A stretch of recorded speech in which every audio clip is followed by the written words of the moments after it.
Jedes Mal, wenn ich hier komme in die Mühle, denke ich, so viele Geschichten, so viel Energie, so viele Emotionen in den letzten 30 Jahren.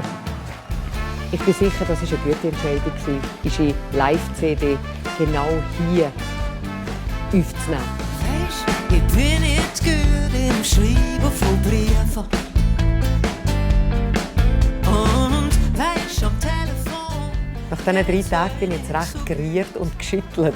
So viel Energie in diesem Gebälk, das Publikum, meine unglaubliche Band, jetzt haben wir es am Kosten.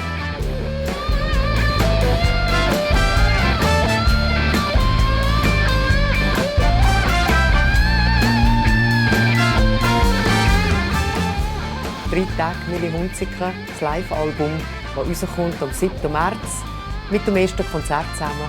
Nachher sind wir auf Tour in der ganzen Schweiz. Und hey, wenn ihr mögt, kommt vorbei. Ich würde mich sehr freuen.